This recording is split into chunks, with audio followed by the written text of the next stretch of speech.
오늘 반가운 분이 오셨는데요. 이정윤 세무사님이 오셨습니다. 슈퍼개미시죠? 안녕하세요. 안녕하세요. 네.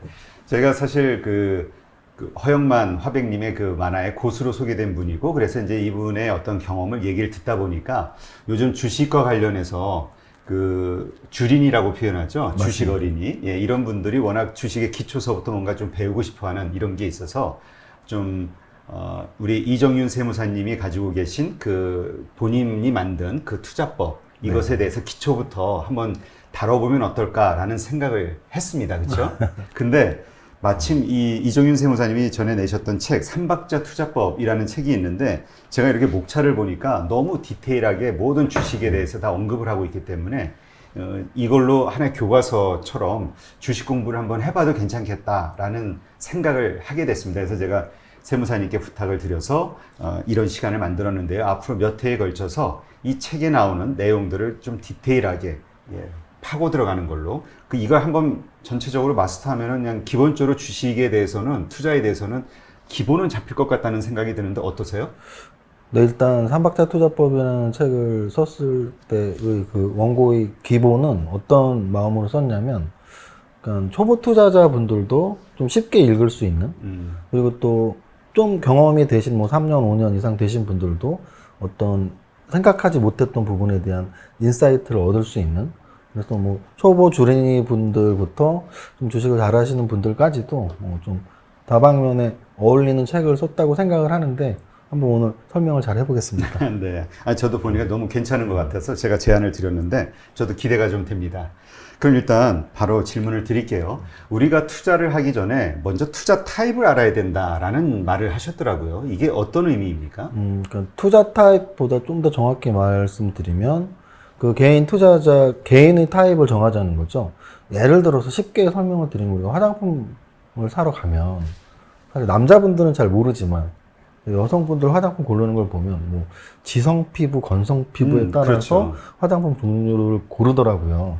마찬가지로, 이 투자자들이 처해 있는 상황이 다 다르다는 뜻이죠. 직장인들은 하루에 많은 시간을 투자할 수 없고, 반대로 뭐 프리랜서나 전업 투자자들은 하루 아침 9시부터 3시 반까지 집중할 수 있는 분들도 있을 것이고, 또는 어떤 분들은 주식 투자를 이제 막 시작하신 분도 있을 것이고, 어떤 분들은 5년, 10년 이상 되신 분도 있을 것이고, 어떤 분들은 나는 좀 이렇게 매일매일 사고 파는 단기 매매가 좀 어울리는 것 같아 라고 생각하시는 분도 있을 것이고, 반면에 나는 엉덩이 무겁게 좀 버티는 게 좀 어울리는 것 같아 라는 분도 있다는 얘기죠. 근데 자기 자신의 타입을 결정하지 않고 옆에서 어떤 고수가 주식은 한번 사면 5년 갖고 있어야지, 나는 그런 타입이 아닌데, 또는 반대로 매일매일 사고 팔아서 하루에 10%씩 벌어야지, 나는 하루에 장을 집중할 수 있는 시간이 한 10분밖에 없는 직장인인데.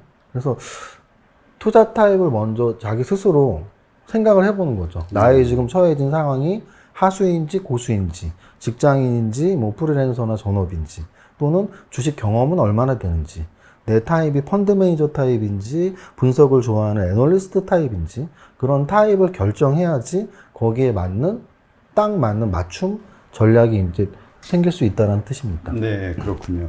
그러니까 우리가 사실 누가 이렇다더라 그러면 그냥 바로 따라 하는데 그게 아니라 그게 내 성향, 그렇죠. 그다음에 내 여러 가지 가지고 있는 인프라하고 맞아 떨어지는가, 이걸 먼저 잘 봐야겠네요. 예. 그러면 이제 투자 전략을 세워야 된다. 당신은 어떤 투자 전략을 가지고 있냐, 이런 질문을 하셨는데요. 이게 왜 투자 전략을 사실 그냥 어떤 종목이 좋은 거야 하고 그냥 종목을 찾아서 들어가지 전략을 세우시는 분들은 그렇게 많지 않은 것 같거든요. 일단은 가장 큰 틀로는 제가 늘 구분을 두 가지로 하는 습관이 있는데요. 단기 매매를 할 건지 중장기 투자를 할 건지의 전략이 가장 중요한 구분이고요. 아까 말씀드렸던 매일매일 장을 보시는 분들 중에 나는 사다 팔았다가 좀 맞는 것 같아, 트레이딩이 맞는 것 같아, 그런 분들은 단기 매매 전략을 구사하시면 되는 거고요. 반대로 나는 매일 시간 투자할 시간도 없고, 그리고 내 성격에도 안 맞죠. 나는 그냥 우량한 종목 사서 3년, 5년 갖고 있는 게 더 재밌던데, 그러면 중장기 투자 전략을 구사하시면 되고요. 그래서 구체적인 전략 두 가지는 단기 매매 전략 또는 중장기 투자 전략으로 구분을 하면 되고요. 또 시장을 보는 접근법에 따른 구분도 있어요. 전략을 구분할 때 탑다운 전략으로 갈지 버텀업 전략으로 갈지. 나는 좀 가치 투자 베이스로 재무제표를 중요하게 보는 사람이야. 그러면 당연히 버텀업 전략으로 가는 게 맞고요. 반면에 나는 좀 글로벌하게 미국 주식도 좀 보고 다른 나라가 어떻게 움직이는지도 보고 환율 금리도 보고 또 어떤 산업이 성장 산업인지 요즘 어떤 산업이 핫한지도 보고 결정하고 싶어. 나는 그런 게 맞아. 라는 분들은 당연히 탑다운 전략으로 가시면 되고요. 그래서 내 성향에 따라서 전략을 구분한다는 건 탑다운이냐 버텀업이냐 그리고 단기 매매를 할 것인 건지 중장기 투자를 할 것인지를 결정을 해야 된다는 뜻입니다. 네. 그런 것이 결정이 되면은 뭐가 달라지나요? 저런 거죠. 단기 매매로 가기 위해서 중요한 공부나 중요한 체크 포인트들이 있고 중장기 투자를 하기 위한 중요한 체크 포인트들이 있는데 전략을 세우면 내가 어디에 집중을 해야 될지 알 수 있다는 거죠. 공부는 무엇을 해야 되고 어떤 지표들을 봐야 되고 예를 들면 여러 내 타입과 내 성격, 취향 또 위험에 대한 태도 이런 것들을 종합했을 때 나는 단기 매매가 맞아. 그러면 단기 매매라는 건 결국은 오늘 사서 뭐 하루 이틀 또는 일주일 또는 좀 길게 보면 보름 동안 재무제표가 주가에 영향을 미치는 건 크지 않거든요. 근데 그 보름 동안 재료가 주가에 영향을 미치는 건 굉장히 큽니다. 그럼 내가 만약에 단기 매매를 한다면 재료 공부를 많이 해야죠. 공시도 매일 찾아보고 뉴스도 매일 찾아보고 또 어떤 테마, 어떤 산업이 지금 움직이는지도 찾아보고 반면에 내 타입은 중장기 투자 전략이야 라고 전략을 세워놓으면 중장기로 간다는 얘기는 결국은 우량한 종목 또는 앞으로 성장할 수 있는 종목, 현재 가치가 좋은 종목을 찾는다는 얘기니까 당연히 재무제표 분석이 굉장히 80% 이상 중요한 분석법이 될 거거든요. 그러면 나는 중장기 투자를 하는 사람이야 재무제표 분석을 열심히 해야죠. 그래서 결국은 단기 매매냐 중장기 투자 전략이냐의 구분은 애초 매수 종목부터 달라져요. 단기 매매에 어울리는 종목이 있고 중장기 투자에 어울리는 종목이 있고 또 취향에 따라 나의 선택이 달라지기 때문에 그래서 처음 공부하는 건 체크해야 될 건 내가 과연 어떤 사람이냐. 운동으로 치면 내가 동적인 운동 막 움직이는 운동을 좋아하나 좀 이렇게 혼자 하는 예를 들어 혼자 하는 운동 같이 하는 운동 있잖아요. 나는 팀플레이 뭐 농구 축구 야구 좋아해. 나 그냥 혼자 뭐 수영이나 등산이나 나는 그냥 혼자 하는 운동이 좋아. 이런 게 분명히 타입이 갈리거든요. 운동 좋아하는 사람도. 마찬가지로 주식도 나의 타입을 정확히 이해하고 나 이런 타입이니까 단기 매매가 맞아. 중장기가 맞아. 그러면 단기 매매에 어울리는 공부를 해야 되고 중장기 투자에 어울리는 공부를 해야 되고 종목도 단기 매매에 어울리는 종목을 찾아내야 되고 중장기 투자에 맞는 종목을 찾아내야 되는 거죠. 그러니까 그 처음 첫 단추가 정말 중요한 거네요. 그 모든 게 거기에 맞춰서 나머지가 결정이 되니까. 그렇죠. 이 길이 두 갈래 길이 있는데 나는 분명히 일로 가는 게 맞는 사람이에요. 근데 그런 고민이 없는 분들은 아무 길이나 선택하는 거거든요. 그러니까 이 사람이 좋다 그러면 이쪽 길로 갔다가 저 사람이 좋다 그러면 저쪽 길로 갔다가 왔다 갔다 하게 되면 결국은 돈을 잃는 건가요? 뭐 돈을 잃는다는 표현보단 발전은 전혀 없겠죠. 내 스스로의 주식 투자자로서 돈을 딸 수도 있죠. 왜? 운이 좋으면 딸 수는 있죠. 그러니까 결국 운도 많이 좌우하니까. 근데 수익률이 단기간에 뭐 몇 달 동안 수익이 났다 안 났다가 중요한 게 아니고 나의 발전, 내가 트레이더로서 발전할 것인가 아니면 인베스터로 투자자로서 발전할 것인가는 시작할 때부터 벌써 결정이 되어 있어요. 그런데 이제 좀 쉽게 더 예를 들어 드리면 자의에 의해서 이렇게 내 타입에 맞춰서 선택해야지 정석인데 보통 분들의 이제 과정을 보면 3년 갖고 있을 종목으로 주식 시작하시는 분들은 없습니다. 주식 시작하시는 분들은 대다수는 계좌를 트는 이 분들의 절반은 야, 뭐 어떤 종목 좀 사봐. 너 아직 계좌도 없어? 뭐 이러면 계좌 만들면 뭐 어떻게 하면 돼? 야 이거 사봐. 이거 한 달 안에 30% 간대. 그래서 그 종목을 사기 위해서 계좌를 트는 거죠. 그럼 한 달 안에 30%라는 얘기는 당연히 단기 매매 종목이었을 거예요. 그러면 나는 단기 매매로 샀는데 한 달 안에 30%가 안 가거든요. 오히려 본전 또는 이제 하락을 하고 있겠죠. 그럼 그때서야 재무제표를 보고 뭐 그 종목 카페에 들어가 보고 이거 우량한 종목이고 괜찮네? 라고 안심을 하면서 나는 투자자야. 이거 좋은 종목이라서 한 1년 갖고 있을 거야. 애초에 살 때는 단기 매매 종목을 누군가에게 추천받아서 한 달 안에 수익을 내고 싶어서 샀지만 나중에 위안을 하는 거예요. 이건 좋은 종목이었어. 나는 1, 2년 갖고 있어도 돼. 시작부터 잘못했다는 얘기죠. 근데 그런 분들이 참 많죠. 50% 이상이죠. 그러니까 정말 사기 전에 뭔가 분석을 해야 되는데 사고 나서 떨어지면 분석을 그렇죠. 하니까. 제 말씀이 딱 그 말씀입니다. 네. 사기 전에 우량한 종목이라는 판단을 쓴다면 그건 한 달에 30% 종목이 아니고 1, 2년에 50%, 100% 종목인 거고요. 우량하진 않아도 한 달 안에 어떤 재료가 나올 종목이다. 이거는 재무제표는 별로 안 좋지만 스케줄 매매나 재료 매매로서 난 한 달에 이건 30% 벌 수 있겠는데? 그럼 한 달에 벌으려 들어갔다가 재료가 나왔는데도 안 움직이면 팔면 되는 거거든요. 결국은 목표를 다 이루면서 사는 사람은 없잖아요. 근데 재료가 나왔는데도 안 올랐는데 그냥 계속 가지고 있으면 이제 그 다음 절대 안 되는 거죠. 왜냐하면 매수의 이유가 어떤 재료에 의해서 한 달 안에 승부를 본다고 했으면 이익이 안 나더라도 팔아야죠. 근데 보통 분들은 단기 매매로 들어가서 안 움직이거나 손해보면 나는 이거 장기 투자해도 돼. 좋은 종목이야. 가치가 있어. 가치주야 이런 얘기. 태세 전환을 하는 거죠. 자기 만족인 거죠. 자기 위안. 근데 이제 그렇게 하지 말고 내 스스로의 타입도 결정해 놓고 또 내가 사는 종목도 야 이건 매매 종목이야. 투자 종목이라는 걸 결정하고 들어가야 된다는 겁니다. 네, 그렇군요. 중요한 말씀이네요. 근데 또 하나 이제 투자 기간을 결정하라. 이게 아마 중장기 투자냐, 단기 투자냐 이거 연결이 되는 것 같은데 투자 기간을 결정을 해야 되는데 라이프 스타일도 감안을 해야 된다. 이런 얘기가 하셨는데 이건 어떤 의미입니까? 일단은 우리가 이제 주식보다 더 큰 개념으로 재테크에는 분명히 라이프 사이클이라는 게 있거든요. 우리가 재테크를 해야 되는 이유는 돈을 막 크게 벌기 위한 것도 있지만 우리의 삶을 생각해 보면 한 20대 중반 또는 후반까지는 마이너스 인생인 거거든요. 부모님이 학비 안 대주면 초등부 나올 수 없잖아요. 마이너스 인생을 젊었을 때 살았다가 빠르면 뭐 한 20대 초중반, 늦어도 30부터는 이제 플러스 인생이 되는 거죠. 내가 월급을 예를 들어 300을 받으면 100을 쓰고 150을 쓰고 뭔가를 조금씩 모아야 되는 거죠. 그리고 또 거기서 나이가 더 들어서 뭐 정년 퇴직 정도 될 나이 한 55, 60 정도가 되면 그때는 다시 수입과 지출 측면에서 다시 마이너스 인간이 되는 겁니다. 그러면 우리에게 플러스가 되는 시간은 그렇게 길지 않아요. 근데 그 길지 않은 시간에서도 내가 필요할 때 돈이 언제 필요한지는 사실 개인적으로 생각해보면 다 알 수 있거든요.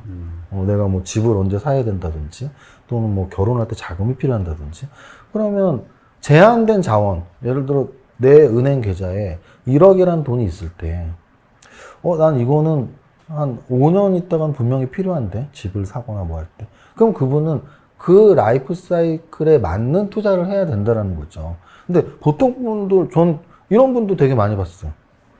친한 분이면 제가 뭐 욕도 했을 텐데 별로 안 친한 분이 전화하셔갖고 뭐 이런 종목이 좋은데 좋다고 들었는데 이거 사도 될까요? 그럼 제가 보기에 좀 괜찮은 종목 같은데요? 근데 이제 그 뒷얘기가 웃긴 거죠. 근데 세무사님 이거 저 한 달 있다 필요한 돈인데 사도 될까요? 이런 질문을 할 때가 있어요. 그 막간을 이용해서 좀 한 달 수익을 동안 내겠다. 하고 싶은 거죠. 그러면 한 달 동안 하려고 한다면 당연히 안 하던지 또는 단기 매매 종목을 선정을 해서 뭐 1억 5천 되면 좋겠지만 7, 8천으로 손해가 날 수도 있다는 걸 인지하고 하면 되는 건데 보통 분들은 전혀 그런 인지를 안 하거든요. 자신은 손해볼 생각이 없는 거죠. 그렇죠. 그래서 그 라이프 사이클에 맞춰서 투자라는 뜻은 분명히 우리는 제한된 자원, 특히 돈이 제한되어 있지 않은 사람은 뭐 정말 소위 요즘 말하는 다이아수저 말고는 없단 말이죠. 그럼 그 제한된 돈이 내가 이 돈이 지금은 주식을 해도 되지만 언제 필요한 돈인지는 분명히 기억하고 해야지. 안 그러면은 이 주식으로 돈을 크게 벌으려다가 오히려 필요할 때 못 쓰는 경우가 되니까 그게 이제 포인트였고요. 또 하나 말씀을 드리자면 방금처럼 목돈이 있는 분들도 있지만 목돈은 없는데 나는 매달 월급을 받고 있어요. 직장인 또는 사업하시는 분들 매달 수익금이 있습니다. 그럼 목돈 있을 때만 주식을 하냐? 그렇진 않아요. 예를 들어 부동산과 주식의 가장 큰 차이가 뭐 황금성도 있겠죠. 주식은 이일 있으면 돈이 들어오고 부동산은 언제 팔릴지 모르고 이런 황금성도 있을 거, 안정성도 있을 것이고. 근데 저는 또 하나의 큰 차이가 10,000원으로 부동산 살 수는 없잖아요. 그렇죠. 근데 10,000원으로 주식 살 수 있거든요. 소액으로 뭔가 할 수 있는. 10,000원짜리 한 주를 살 수도 있고, 1,000원짜리 10주를 살 수도 있고. 그럼 직장인들이 보통 뭐 한 2, 300만 원 월급을 받는다 쳤을 때, 한 달에 50만 원에서 100만 원 정도의 저축을 하시는 분들이 많습니다. 그러면 이 저축을 하시는 분들이 돈을 모으기 위해서 저축을 하는 거잖아요. 원금을 모으는 기능은 있겠죠. 뭐 이거 은행 분들이 들으시면 좀 기분 나쁘실 수 있지만, 요즘의 은행 계좌는 사실은 거의 금고화 됐다고 저는 보고 있어요. 금리가 워낙 낮으니까. 그렇죠. 그냥 집에 있는 금고에 넣어놓는 것과 은행에 매달 적금을 넣는 것과 큰 차이는 없다는 거예요. 그럼에도 불구하고 우리가 적금을 하는 이유는 매달 30만 원, 50만 원 흐지부지 쓰느니 모아서 1,000만 원을 만들자, 2,000만 원을 만들자의 개념이잖아요. 그렇다면 그 돈을 은행에 넣는 것보다 매달 주식을 사는 거죠. 그래서 그 매달 적립식으로 주식을 사는 것을 우리가 뭐 에버리징 코스트, 원가를 평준화시키는 전략, 이것도 하나의 전략이거든요. 그럼 제가 아까 말씀드린 투자 기간 중에 단기 매매도 있고 중장기 투자도 있지만 매월 적립식 투자도 있는 거죠. 나의 라이프 사이클, 나의 재테크 라이프 사이클이 목돈이 없는 사람이라면 포기하지 마시고 은행에 적금 50만 원 할 돈을 매달 우량한 종목에 저축하듯이 저금을 하는 거, 주식을 사는 거, 이것도 굉장히 중요한 전략이라고 봐요. 기간에 따른 전략 중에 단기 매매 전략이 있고 중장기 투자 전략이 있는데, 중장기 투자를 할 때 목돈으로 할 수도 있지만 매월 적은 돈으로 할 수도 있다. 뭐 이런 개념까지 설명드릴 수가 있겠죠. 네, 그렇군요. 그러니까 그 투자 기간이 그 되게 중요한 거네요. 그러니까 내가 그 돈의 성격과. 그렇죠. 예. 근데 정말 말씀하신 대로 꼭 뭐 1,000만 원이든 1억이든 내가 들어갈 때가 딱 있는 돈인데 마이너스가 나면 그 돈 구하러 또 다녀야 되잖아요. 빌리러. 그렇죠. 그러니까 그런 돈은 단기적으로 쓰는 거는 사실은 감안을 해야겠네요. 뭐 안 하는 게 제일 낫고. 그래서 우리가 돈을, 이제 이건 주식보다 좀 더 큰 개념인데, 돈을 불리는 것도 중요하지만, 뭐 무조건 불려놓고 뭐 죽을 때 싸갖고 갈 것도 아니고, 그래서 소득이 있으면 소비가 있으니까, 나의 소비 스타일, 내가 언제 돈이 필요한지 체크를 하고 주식 투자하는 것도 굉장히 중요합니다. 네. 그 사실 요즘 그 포기하는 사람들이 참 많이 있다고 해요. 왜냐면 경제 상황이 너무 어렵고 부동산 값은 막 뛰고, 그러니까 젊은 친구들 가운데서 결혼 포기하고 아이 낳는 거 포기하고 뭐 집 사는 거 포기하고, 근데 지금 이런 시대에서도 우리가 주식이라는 투자를 통해서, 주식 투자를 통해서 우리가 좀 그러니까 부자가 될 수 있는 가능성이 좀 있다고 보시나요? 사실은 제가 이제 되게 말씀드리기가 조심스러운 게, 희망 고문일 수도 있거든요. 젊은 분들 주식 투자하면 부자 될 수 있습니다. 사실 어느 분야나 이런 말 할 수가 있어요. 어린 분들 유튜버로 성공하면 막 300만 유튜버 돈 많이 번다 그러던데요. 요즘 초등학생들 꿈이 막 유튜버라는 말도 있듯이 유튜버로 성공하면 부자 될 수 있습니다. 운동선수로 성공하면 부자 될 수 있습니다. 마찬가지로 주식 투자로 성공하면 당연히 부자 될 수 있겠죠. 근데 이제 여기서의 관건은 될 수 있는데 그 성공을 할 확률인 거죠.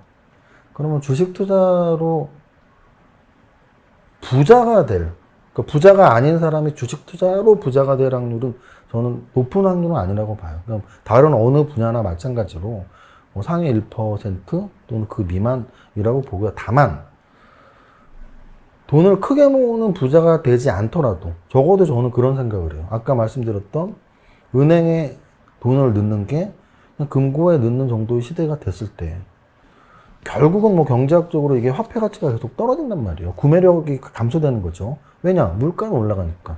그럼 적어도 물가와 금리 중에 지금 물가 인상률이 조금 높은 시대라면 은행에 돈 넣으면 이거는 마이너스를 지금 계속 가고 있는 거거든요. 그럼 적어도 물가 인상보다는 높은 수익률을 추구해야 될 것이고, 그럼 주식의 기본을 알았을 때 적어도 물가 상승률보다는 더 큰 수익률은 얻을 수 있다라는 말은 희망 고문이 아닌 사실로 말씀을 드릴게요. 왜냐하면 은행이자보다 높은 수익률이 평균적으로 주식시장에서 나오지 않는다면 주식시장은 형성이 되어 있을 리가 없습니다. 이건 뭐 재무관리의 기본이에요. 은행이자는 무위험이자 수익률이고 주식에서의 수익률은 위험 수익률이에요. 그러면 결국은 무위험 플러스 알파가 있어야 되는 건데 알파가 없다면 주식시장은 성립이 될 수 없겠죠. 그럼 그 알파가 은행금리보다 높은 게 이제 되는 거니까 우리가 주식에 대한 기본을 알면 평균값 또는 평균 이상만 하면 분명히 차근차근 은행에 돈 넣는 것보다 더 많은 돈이 적립이 될 텐데 중요한 건 주변에서 야 은행에 돈 넣는 게 나아. 주식하면 원금 다 날라가지 않나. 누적 기간으로 확률로 봤을 때 원금 다 절대 안 날라가고요. 은행이자보다 높은 수익률이 나오는데 그 말은 어떤 경우에 해당이 되냐면 짧게 봤을 때 한 달 동안 원금 다 날라갔잖아. 너 한 달 동안 이상한 종목 사서 상장 폐지됐잖아. 거기엔 해당되죠. 하지만 1년, 2년, 5년 동안의 누적 수익률로 봐서는 은행 이자보다는 분명히 높은 게 주식시장이다라고 감히 단언을 하고 싶습니다. 네, 그렇군요. 그러니까 우리가 어쨌든 가지고 있는 돈이 많지 않더라도 그 소액을 가지고 조금씩이나마 돈을 불려 나갈 수 있는 그러니까 대신 이제 제대로 투자를 해야 되겠죠. 좋은 그렇죠. 곳에. 네. 그러니까 이러한 시간들을 통해서 이제 제대로 올바른 투자를 할 수 있는 방법들에 대해서 이제 배워 나가시게 된다면은 분명히 조금씩 돈을 불려 나가고 그게 이제 길어지다 보면 어느 순간 또 큰 부가 만들어질 수도 있는 거겠죠. 그렇죠. 뭐 개인의 차이에 따라서 뭐 모든 운동선수가 모두 다 그렇죠. 손흥민이 되는 선수가 되는 게 아니잖아요. 그래서 그렇죠. 뭐 내 스스로가 주식계의 손흥민 선수인지는 해봐야 아는 거거든요. 안 하면은 모르잖아요. 그래서 뭐 우리 815 머니톡 다 경제 좋아하고 경제 공부 좋아하고 주식 좋아하시는 분들이 보니까 계좌를 트고 적어도 1년 이상을 했을 때 시장 평균 수익률보다 나는 더 나는데? 그러면 분명히 맞는 거예요, 주식 투자가. 그럼 그런 분들은 좀 더 집중하고 좀 더 공부하면 아마도 시장 수익률 플러스 알파가 굉장히 커질 수가 있고 이게 이제 누적으로 1년, 2년, 3년 지나면 눈덩이 효과가 발생하는 거죠. 마법의 복리가 이제 생기는 거죠. 네. 그렇게 말씀을 드리고 싶네요. 네. 하여튼 이런 시간들을 통해서 제대로 그 집중을 하셔서 이제 사실 이런 노하우를 배우기가 쉽지 않죠. 그러니까 이런 기회를 통해서 아주 자기 것으로 만드는 그런 그 노력들을 많이 하실 것을 부탁드리겠습니다. 네, 그럼 이번에는 아까 이제 우리가 투자 스타일을 결정을 해라. 트레이딩을 할 것인지 아니면 투자를 할 것인지 이 이야기를 하셨는데 일단 트레이딩에 대해서 일단 하나 먼저 살펴보도록 하겠습니다. 먼저 우리가 트레이딩 개념을 이해해야 된다라는 말씀을 책에서 하셨는데 투자하는 것인지 매매하는 것인지를 확인해라 라고 이 말씀을 하시는 이유는 왜 그런 건가요?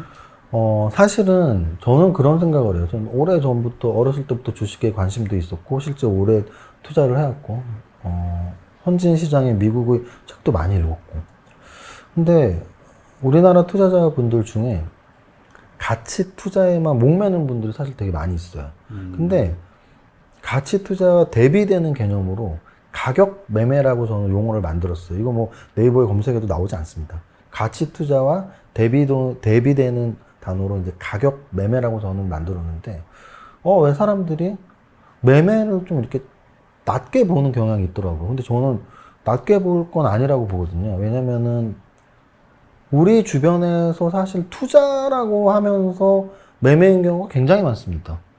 예를 들어 저는 부동산 투자를 예를 많이 드는데요. 집을 사고 파는 게 저는 절대 투자라고 보지 않거든요.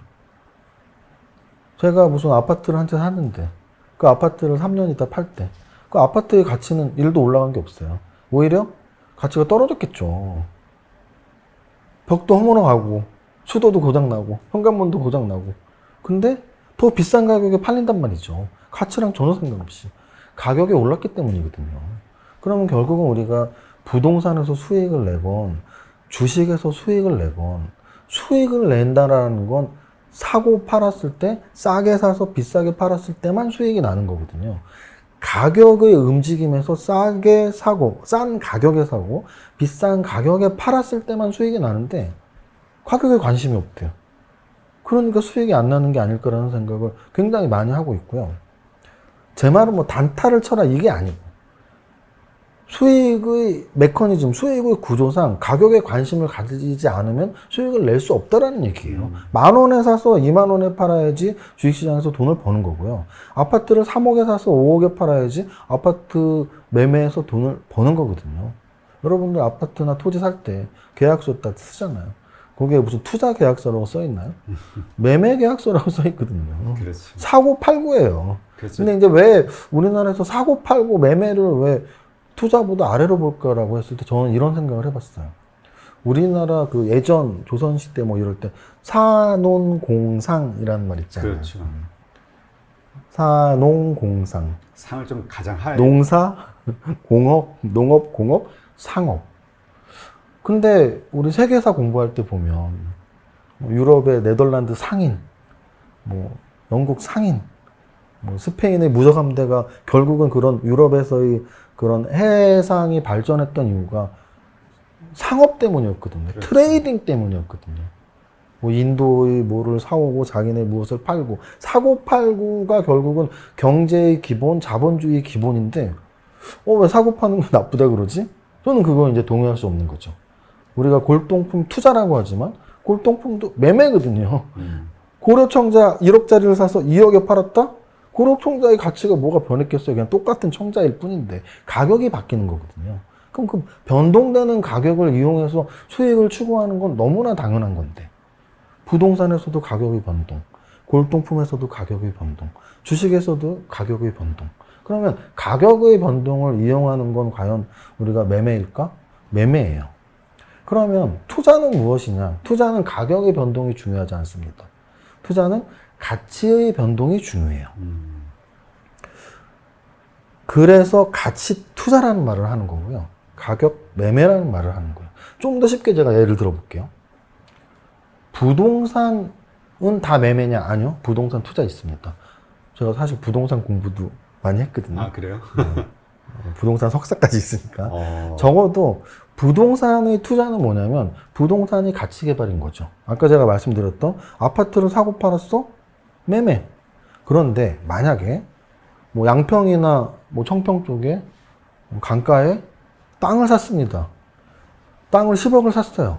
그 10억짜리 땅을 뭐 1년 있다가 15억에 팔면 그거는 매매예요. 토지 매매. 반대로 10억의 땅을 사서 전원주택을 만들고 전원주택을 이쁘게 만들어서 그 주택과 땅을 합쳐서 20억에 팔았어요. 근데 전원주택 공사비는 3억밖에 안 들었어요. 그럼 13억을 투자해서 20억에 판 거죠. 이건 절대 가격 매매가 아니야. 아니에요. 왜냐하면 그 땅과 그 집의 가치를 높였기 때문이거든요. 그거는 가치 투자. 땅만 사서 팔았으면 가격 매매. 자, 우리 이제 주식 전공이니까 주식 쪽으로 이제 돌아와 볼게요. 내가 투자자라면 어떤 행동을 해야지 투자자냐? 적어도 가치 투자는 가치는 하루 이틀에 변하지 않습니다. 짧게는 6개월에서 1년, 2년, 3년 지나야지 가치가 변하거든요. 그러면 그 중에 당연히 주주총회도 있었을 거 아니에요. 주주총회에 가야죠. 왜? 그 회사의 가치를 변화시키기 위해서 내가 무언가 행위를 해야죠. 또 실적 시즌을 봤는데 뭐 실적이 개판이야. 자기들끼리 상여금만 많이 받아가고 있어. 주주는 생각도 안 하고. 전화해야죠.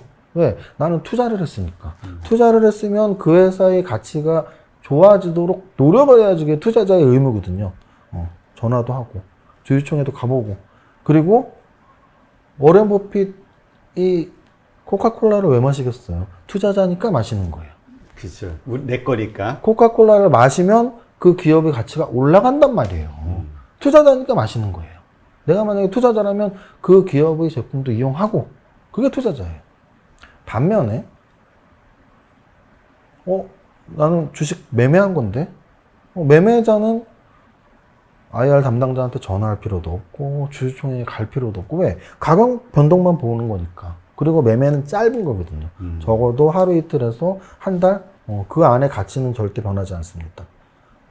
하루 이틀이나 일주일 만에 가치가 변하지 않기 때문에 가격의 변동을 이용한 가격 매매에서는 가격만 관찰하면 되는 것이고 가치의 변동을 이용한 가치 투자에서는 가치를 관찰함과 동시에 그 가치가 올라갈 수 있도록 나도 참여를 해야 된다는 마음은 분명히 필요할 것 같습니다. 네.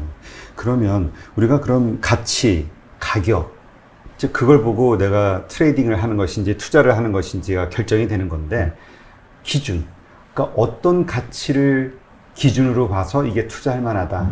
어떤 가격을 봐서 이게 투자할 만하다 판단하는 근거를 만들 수 있을까요? 저게 결국은 이제 판단하는 근거는 나의 분석법이 무엇이냐죠. 근데 이제 제가 책 제목이 삼박자 투자법인데 네. 보통의 분들의 분석은 세 가지로 나눌 수가 있습니다. 재무제표 분석, 차트 분석, 그리고 재료 분석. 그럼 이 세 가지 분석법 중에 가치 투자 분석을 위한 좋은 도구가 있을 것이고 가격 매매를 위한 좋은 분석 도구가 있을 거예요. 이걸 구분해야 돼요. 그러니까 아까 서두에도 단기 매매랑 중장기 투자 구분하면 뭐가 좋은 건데요? 라고 질문을 하셨을 때 제가 말씀드렸듯이 공부해야 되는 게 달라지는 거거든요. 지금도 이제 비슷한 내용인데 만약에 가치 투자를 위한 종목 선정 분석법은 무엇이냐? 방금 말한 세 가지 중에 재무제표가 거의 7, 80%라고 저는 봐요. 아, 그래요? 네. 가치를 왜냐면은 찾기 위해서. 네. 적어도 3년, 4년, 5년을 내가 투자할 종목이라면 여태까지 누적 데이터로 얼마나 이 회사가 성장을 하고 있었는지 또 얼마나 좋은 우량한 재무제표를 갖고 있는지 손익계산서상에서 성장성뿐만 아니라 수익성도 보장이 되고 있는지 재무상태표에서 안정성도 보장이 되고 있는지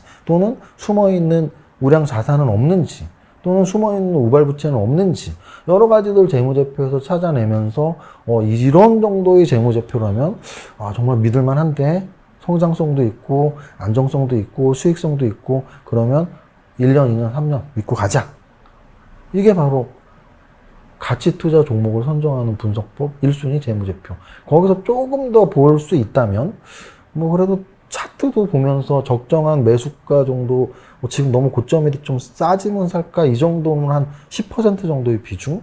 재료 측면에서도 3년, 5년을 보면 재료가 그렇게 크진 않아요. 단기 재료는. 다만 이제 산업의 동향 정도, 이 기업이 포함되어 있는 산업이 지금 핫한 산업인지 성장 산업인지 정도, 요 정도가 이제 가치 투자 종목을 분석하는 도구가 될 것이고요.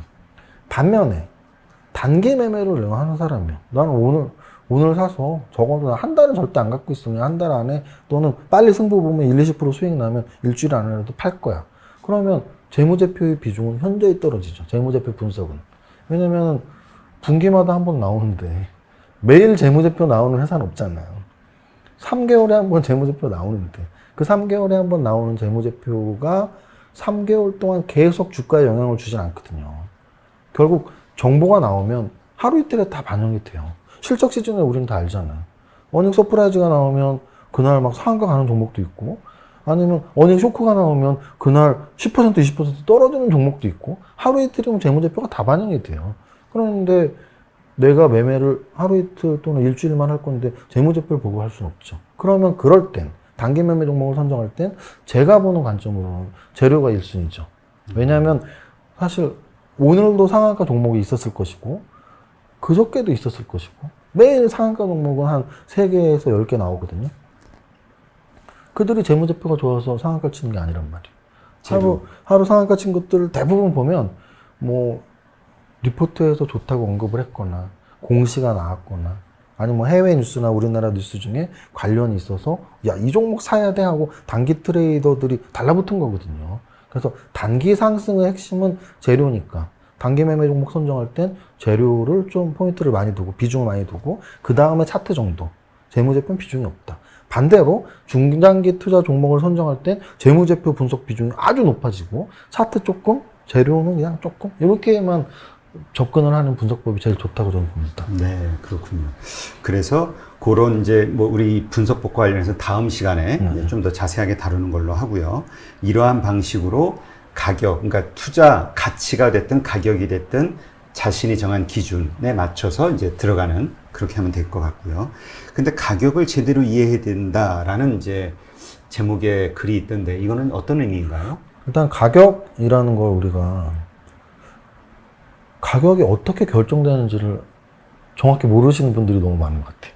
그렇죠. 그냥 얼마인가 보다 이렇게 하지 이게 어떻게 이런 가격이 형성되었을까 생각은 잘 안 하죠. 사실은 경제학의 기본이거든요. 경제학을 배우신 분들은 아마 경제학을 내가 제일 처음에 뭘 배웠더라? 수요 공급의 법칙을 배우거든요.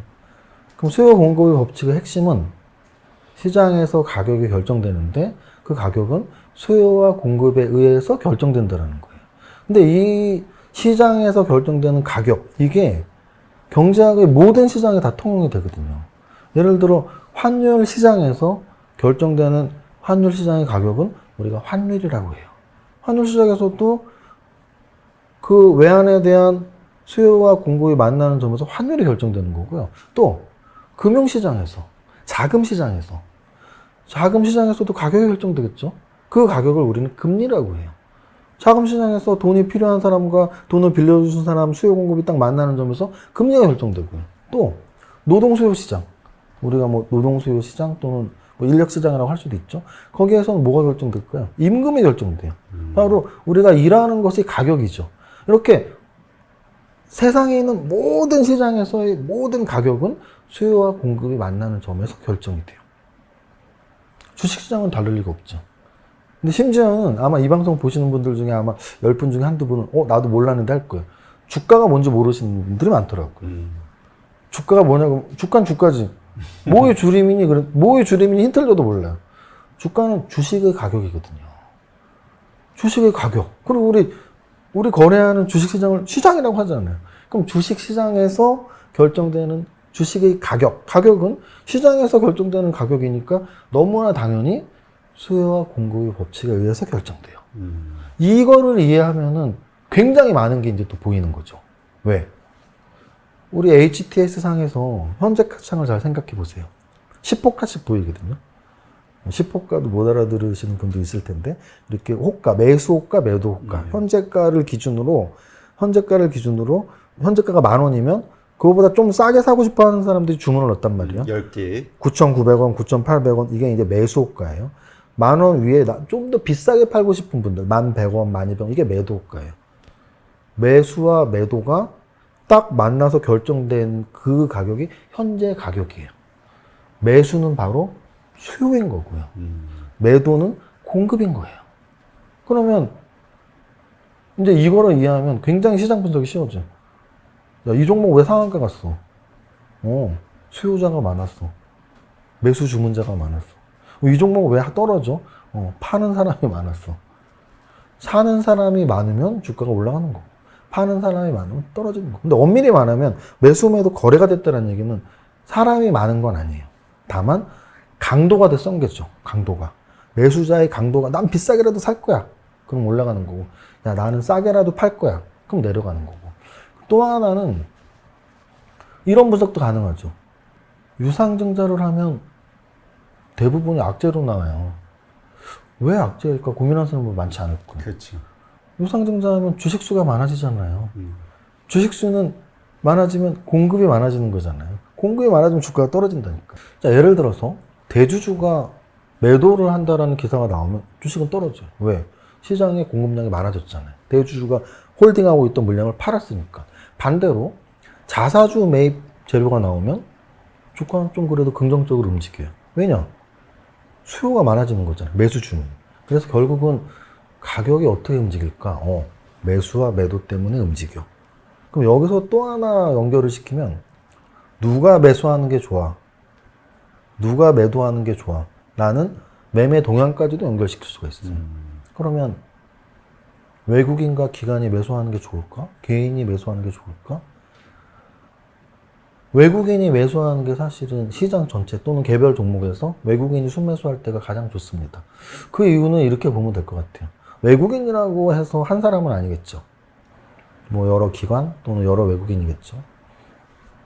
분명한 것은 300만 원을 하는 외국, 300만 원을 투자하는 외국인, 500만 원을 투자하는 외국인이 모인 건 아닐 거예요. 30억을 투자하는 외국인, 300억을 투자하는 외국인. 금액이 더 크다는 얘기는요. 적어도 전문가라는 얘기고요. 또 한 방향으로 계속 매수 또는 매도가 나올 확률이 높다는 얘기예요.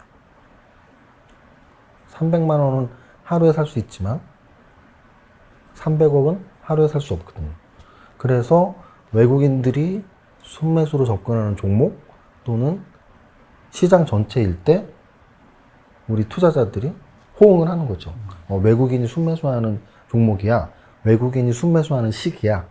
그래서 외국인들이 매수 주문을 넣었을 때 주가가 더 올라가는구나 라는 것까지 확장을 시킬 수가 있습니다. 아, 네, 그렇군요. 그러면 이제 우리가 이러한 것들을 전반적으로 이해를 하면은 이제 그 어떠한 투자를, 그러니까 어떠한 가격대로 그 사는 게 합리적인지, 예, 혹은 자기가 좀가 뭐라 그러죠? 우리 그 가치에 비해서 너무나 과도한 어떤 그 잘못 투자하는 이러한 경우를 좀 배제할 수가 있겠네요.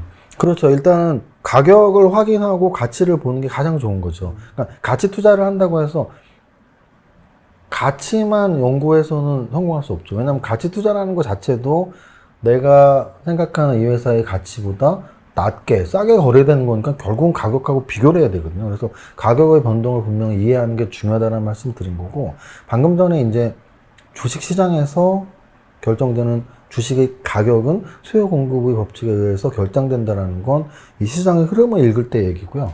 한 종목을 분석할 때는 과거의 주가 흐름을 보면서 이 지금 현재의 주가가 평균가인지 너무 고점인지 아니면 너무 뭐 떨어져서 저점인지 이런 정도는 차트를 보면서 해석은 좀 할 수 있는 게 좋지 않을까라는 생각을 해요. 왜? 가격이 중요하니까. 중요한 가격을 분석하는 유일한 분석 도구는 차트밖에 없거든요. 네. 그래서 차트도 웬만큼은 그냥 좀 어려운 지표, 뭐 진짜 뭐 일목균형표나 볼린저 밴드나 이런 어려운 거 말고 이평선 정도는 그래도 해석하면은 분명히 도움이 될 겁니다. 네. 왜냐면은 주식은 타이밍이란 말이 있거든요. 그러니까 잘 사야 된다는. 네, 주식은 타이밍이란 말이 있는데 타이밍을 잡는 분석 도구는 차트밖에 없어요. 주식은 타이밍이란 말이 그래도 회자되는 이유는 타이밍을 못 잡아서 수익을 낼 기회를 놓친 분들이 많다는 얘기니까 적어도 그래도 차트의 기본은 알자. 이평선 정도. 네, 아, 네, 좋은 말씀입니다. 자, 그럼 이번에는 그 주식 투자를 하는 분들 이야기를 들어보면은 투자할 게 너무 많은 거예요. 요걸 A라는 걸 샀는데, 또 저 B도 사고 싶어. 저 C도 사고 싶어.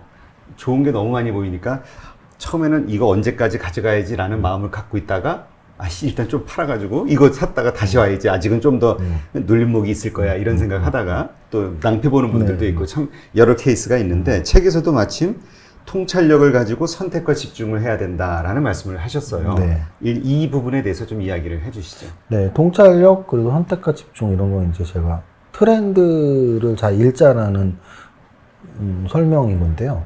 결국은 우리가 뭐 의료산업 종사하는 분들도 트렌드라는 말 굉장히 많이 쓸 거예요. 요즘 유행하는 거네. 조선시대 옷을 입고 다닐 수는 없잖아요. 그렇죠. 예를 들어 음악도 마찬가지죠. 이 음악 되게 트렌디하네. 요즘 유행하는, 요즘에 맞는. 물론 요즘 레트로가 유행하고 다시 복고풍이 돌고 하지만 그 복고풍 자체도 트렌드인 거거든요. 그럼 주식 시장에서의 트렌드를 잘 읽자라는 뜻은 어떤 뜻이냐면 분명히 주식시장에서도 흐름이 있습니다.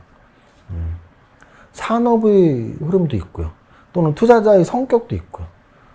예를 들어 이런 거예요. 산업의 흐름이 아닌 투자자의 성격으로서의 주도주의 변화가 있었던 때가 언제냐면 외국인 투자자가 막 활발하게 들어왔던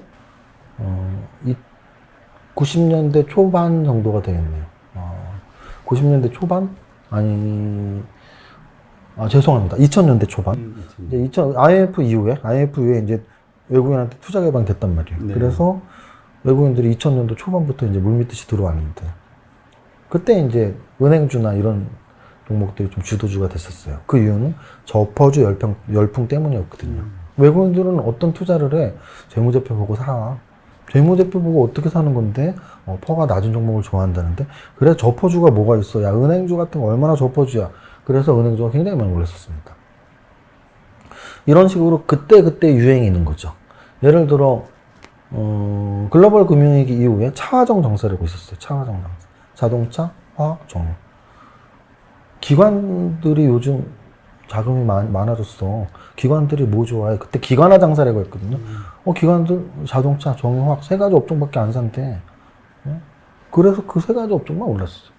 그러니까 제가 말하는 트렌드는 아까 말씀드렸듯이 요즘 의류 이런 게 핫한 트렌드야. 요즘 음악 이런 게 핫한 트렌드야.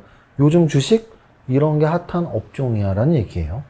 자, 그러면 이제 정말 요즘 오늘로 얘기를 할게요. 요즘은 그러면 뭐가 트렌드니? 저런 말 있잖아요. BBIG. 뭐 BBIG. 한마디로 하면 삑! 이겠네요. 삑! 삑삑. 바이오, 배터리, 인터넷, 게임. 그러면 그 말이 왜 나왔을까? 미국도 똑같거든요. 저가 이제 한 98, 99년도부터 주식을 했었는데, 98년 IMF 이후부터. 그때도 미국에 야후가 있었고요. 우리나라에서도 그때 이제 막 새로운 기술, 다음 막 상장하고 그랬을 때예요. 그럼 우리나라만의 새로운 기술과 다음이 아니고 미국에서도 그런 인터넷 관련주 열풍이 있었던 시기거든요. 마찬가지로 지금 우리나라만 뭐 2차 전지가 올라가니? 아니요. 미국 시장 테슬라는 지금 1000슬라 된 지 몇 달밖에 안 되는데 어젯밤 2000슬라가 됐어요. 그리고 심지어는 지금 테슬라 보유자들은 3000슬라 가자라고 지금 외치고 있어요. 시가총액이 테슬라가 미국의 11위가 됐고요. 시가총액이 삼성전자를 훨씬 뛰어넘었습니다. 뭐 1000달러에서 2000달러 2배가 됐으니까 당연히 뭐 그렇게 올라갔겠죠. 그게 트렌드인 거예요. 그럼 미국만 전기차가 잘 팔릴 리가 없다니까요. 그러면 전기차로 데리고 온다면, 우리나라의 업종에 맞춰본다면 당연히 2차 배터리를 만드는 시가총액 순으로 말씀드리면 LG화학, 삼성 SDI, SK이노베이션이 이제 3대 2차 전지 회사고, 물론 중소형주 빼고, 그리고 완성차 업종도 요즘 움직임이 나온다니까요. 나오는 이유가 현대차도 바보가 아닌 이상은 수소차, 전기차를 계속 집중할 수밖에 없고요. 그럼 현대차, 기아차, 뭐 현대모비스. 그리고 저는 전장사업도 굉장히 중요하다고 보거든요. 우리나라는 전장사업 할 수 있는 데가 있어요. 삼성전자, LG전자. 최근 들어서 삼성전자하고 SK하이닉스의 가격이 주가차별화가 굉장히 심해졌습니다. 이것도 저는 똑같이 해석할 수 있어요. SK하이닉스는 반도체밖에 안 한단 말이에요. 네. 근데 반도체가 사실은 요즘 업황이 좋지가 않습니다. 특히나 미국이 중국의 무역전쟁에서 지금 누르고 있는 수단 중에 하나가 화웨이에 대한 제재거든요. 근데 그 화웨이에 대한 제재를 반도체 부품, 반도체에 관련된 회사들을 지금 이렇게 누르고 있단 말이에요. 근데 아직 한국은 안 눌렸지만 눌릴 가능성도 있는 거죠. 그랬을 때 SK하이닉스, 삼성전자는 분명히 악재란 말이죠. 근데 삼성전자는 SK하이닉스보다 주가가 그래도 움직임이 좋아요. 저는 그거는 한 두세 가지로 해소하는데요. 일단 스마트폰을 만들고 있는 회사. 그리고 또 하나는 역시 전자제품. 거기서도 자동차 전장까지도 이제 볼 수 있고요. 그리고 또 하나는 그냥 메모리 반도체가 아니고 비메모리 반도체에 그래도 1, 2년 전부터 계속 집중을 하고 투자를 하고 있다라는 거죠. 그래서 사실 저는 그 아까 BBIG에서 앞에 B를 하나 더 넣고 싶어요. 비메모리 반도체, B. 영어 B는 아니고 한글 B인데. 비메모리. 그래서 결국은 요즘 핫한 업종은 지금 말씀드린 전기차 관련해서 지금 말씀드렸고, 또 하나는 이제 제약바이오주죠. 너무나 당연히 제약바이오주죠. 세계 사람들이 도대체 영국이 먼저 할 거니, 미국이 먼저 할 거니, 러시아는 진짜 한 거니, 코로나 백신 어디서 먼저 할지 지금 다 주목하고 있고, 백신뿐인가요? 치료제가 나왔다고는 하지만, 뭐 렘데시비르나 이런 거 뭐 유사약품 먹는다고 하지만, 우리 다 가등하고 있거든요. 그렇죠. 그럼 진짜 치료제는 과연 언제 나올 것인지, 진짜 백신은 언제 나오고, 진짜 치료제는 언제 나오고. 그럼 뭐 8월 지금 이제 거의 다 됐는데 첨생법도 이제 시행이 되니까, 그럼 세포 치료제들 또는 우리 최근 1, 2년 동안 신약개발 쪽에 가장 주가 움직임이 좋았던 건 사실은 항암제 쪽이었거든. 표적 항암제랄지, 면역 항암제랄지. 이런 신약개발. 또 나아가서는 요즘 우리 몸이 너무 안 좋고 다들 찌뿌둥 하잖아요. 지금 뭐 어디 돌아다니지도 못하고. 그러면 비타민 먹어야 될 거 아니에요. 건강기능식품. 그러니까 이런 여러 가지가 다 제약바이오에 포함이 되어 있죠. 그래서 가장 최근에 핫한 회사들 또는 산업들이 어디에 있는지를 이런 통찰력을 갖고 좀 바라보고, 그러면 통찰력을 갖고 산업을 분석한다면 선택과 집중 효과가 굉장해지죠. 왜냐하면 거래소와 코스닥은 2,000종목이란 말이에요, 합쳐서. 그렇죠. 2,000종목 중에서 내가 사야 될 한 5개를 고르는 건 1년 걸릴 것 같은데요. 그런데 만약에 업종을 지정해버리면, 나는 2차 전지 배터리 무조건 사야 돼. 2차 전지 배터리 중소형주 다 해서 한 3, 40개, 50개 될려나요? 그 중에서 하나 선택하는, 50개에서 하나 선택하는 것과 2,000종목 중에 하나 선택하는 건 완전히 다른 얘기거든요. 자금의 투자는 똑같겠죠. 한 종목에 얼마 사는 거니까. 하지만 종목 선정하는 시간을 저는 말하는 거죠. 결국은 제한된 시간에 내가 사야 될 종목을 골라야 되는데 아무 범위를 좁히지 못하고 하는 것과 산업을 좁혀놓는 건 큰 차이다. 그러니까 먼저 지금 그 트렌드에 맞는 업종을 먼저 선택을 하고 그 업종 내에서의 괜찮은 종목을 선별하는 식으로 시간을 전략하면서 가는 게 낫다. 맞습니다. 네네. 여기서 책에서 탑다운 방식과 바텀업 방식의 어떤 그 차이에 대해서 이야기를 하셨는데 이게 어떤 걸 의미하는 거죠? 네, 지금 이제 뭐 설명한 것과 약간 이제 뭐 중복은 되지만 조금 다르게 또 설명을 드릴게요. 우리가 보통 주식을 배움에 있어서 탑다운부터 배우는 분들이 많지가 않아요. 왜냐하면 아까도 말씀드렸지만 우리 우스갯소리로 절반 이상은 야, 이 종목 사. 그래서 계좌를 떴거든요. 우리가 그 미운 오리 새끼라는 그 만화 뭐 동화에서 딱 태어났는데 오리들에 둘러싸여 있을 때 나도 오리구나. 주식 계좌를 처음 텄는데 야, 이 종목 사. 이거 오른대. 그냥 종목 하나 사면 되는구나. 이렇게 시작을 하거든요. 네. 그러니까 탑다운으로 갈 수가 없죠. 나는 종목 하나 잘 사서 돈 버는 게 주식의 전부인 줄 알고 있거든요. 그런데 탑다운으로 공부를 처음부터 배운 사람들은 탑다운을 안 하면 저렇게 어떻게 해서 수익을 내? 뭐 이런 분들이에요. 근데 저 같은 경우는 사실은 탑다운으로 주식을 배운 사람 중에 하나고요. 그 이유는 저는 리포트로 주식을 배웠거든요. 증권사 리포트로. 탑다운 방식으로 투자를 한다라는 거는 지금 말씀하신 뭐 리포트를 읽는다든가 뭐 이런 걸 얘기하는 건가요? 정확히 아니죠. 어떤 걸 가리키는지. 예. 증권사 리포트를 공부를 했기 때문에 탑다운에 적응이 됐다라는 표현은 무슨 뜻이냐면 탑다운이라는 건 위에서 아래로 내려오는 거고 버텀업은 아래에서 위로 올라가는 거잖아요. 네. 그럼 탑다운이라는 건 위라는 얘기는 뭐냐면 큰 범위란 얘기예요. 큰 범위. 그럼 우리 경제에서 가장 큰 범위는 뭐야? 세계 경제. 지금 세계 경제는 어떤? 그럼 세계 경제의 가장 큰 축은 어디예요? 미국이잖아요. 그러면 미국 시장이 어떻게 움직이는지, 미국 금리는 어떤지, 미국의 지금 현재 경제 정책은 어떤지, 나아가서 또 유럽은 어떤지, 아시아는 어떤지, 세계의 시장을 보고요. 또 실물 시장도 같이 보면 좋죠. 금값은 어떤지, 음은값은 어떤지, 원유는 어떤지, 나아가서 뭐 비트코인에 막 투자하는 사람이 많대. 비트코인은 어떤지. 이 모든 것들이 다 금융시장 또는 투자시장이니까. 그렇게 보고서, 그래? 그럼 나 어디 투자할 거야? 한국에 투자할 건지, 미국에 투자할 건지, 금에 투자할 건지.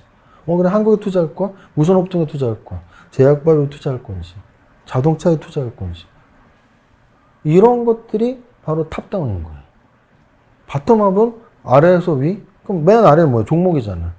A 종목 살 건지, B 종목 살 건지, C 종목 살 건지. 그게 버텀업이에요.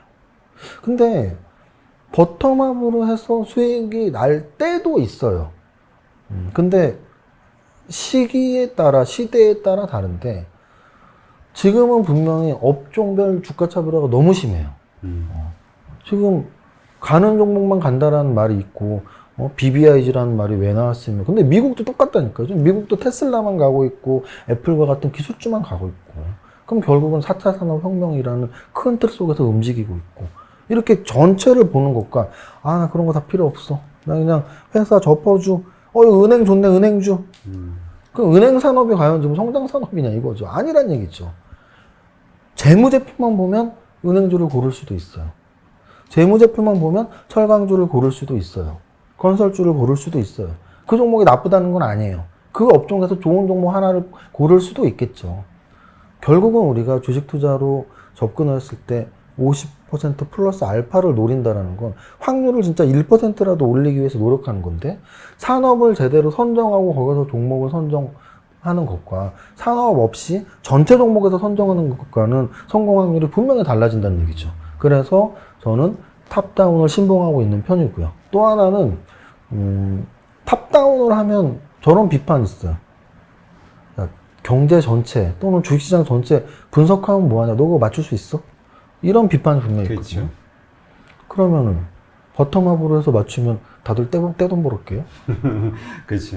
확률은 사실 바텀업이 탑다운이 더 높은 거잖아요. 전체를 이해하고 들어가는 게. 그렇다는 말씀도 드림과 동시에 제가 드리고 싶은 말씀은 시장의 변화를 예측하지 못한다라고 못 박아서, 야, 어차피 지수 시장 움직임 못 맞추는데 종목이나 잘 맞춰. 저는 근데 거기에 동의하고 싶지 않아요. 왜냐면 주식 시장보다 훨씬 더 오래된 학문이 경제학이에요. 경제학에서는 경기 변동론을 가르쳐 줍니다. 경기 변동론의 차트를 한번 보세요. 경기 변동론에도 그래프가 나오거든요. 경기가 쇠퇴될 때, 바닥일 때, 확장될 때, 천정일 때, 주가 그래프하고 똑같아요. 그러면, 야, 뭐 그림이니까 똑같겠지. 주식 시장의 그래프와 경기 변동론의 그래프가 똑같은 이유는 주식 시장은 경기를 선행하는 선행 지표이기 때문이에요. 결국은 주식 시장도 바닥이 있고 천장이 있고 상승이 있고 하락이 있는 것이고, 그것과 똑같이 경기도 바닥에 있고 천장이 있고 상승이 있고 하락이 있는 거예요. 다만 시점의 차이가 있는 거죠. 주식시장이 먼저 움직이는 거죠. 주식시장이 먼저 움직이는 이유는 선행 지표이기 때문이에요. GDP랄지 물가는 동행 지표란 말이에요. 경기 동행 지표를 먼저 움직이는 게 선행 지표인데 거기에 대표적인 게 주식시장이에요. 그럼 당연히 경기를 예측하고 앞으로 경기가 좋아지는지 안 좋아지는지를 공부하는 게, 그걸 어떻게 맞추니? 경제학, 주식시장보다 더 오래된 경제학자들이 연구해 놓은 건데 어떻게 맞추냐는 말을 하는 게 저는 더 웃긴 거죠. 그래서 당연히 경기는 원래 변동을 하는 거고, 그 변동에 앞서서 주식시장이 움직이는 거고, 그렇다면 예측을 하려고 노력을 해야 되는 거고요. 종목 맞추는 것도 똑같잖아요. 종목을 우리가 좋은 종목을 고른다라는 건 재무제표가 지금 어떻게 움직였었는지. 근데 그럼 앞으로 그 회사가 내일 모레 망할지 어떻게 알아요? 이거랑 똑같은 거예요. 그러니까 어차피 아직 이루어지지 않은 그 A라는 회사가 더 좋은 회사가 될지 나쁜 회사가 될지, 지금 주식시장이 더 좋아질지 나빠질지는 똑같이 결국은 예측인 거고, 그 예측을 50%에서 얼마나 높이냐의 문제인데 자꾸 맞추지도 못하는 걸 뭘 자꾸 맞추려고 그러고 있네. 저는 거기에 동의할 수 없다는 거죠. 맞추지 못해도 맞추려고 노력은 해야 된다.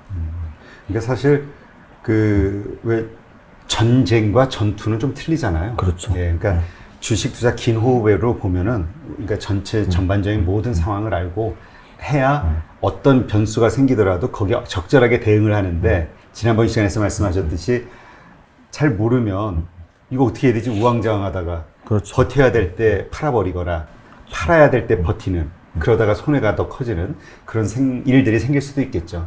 네.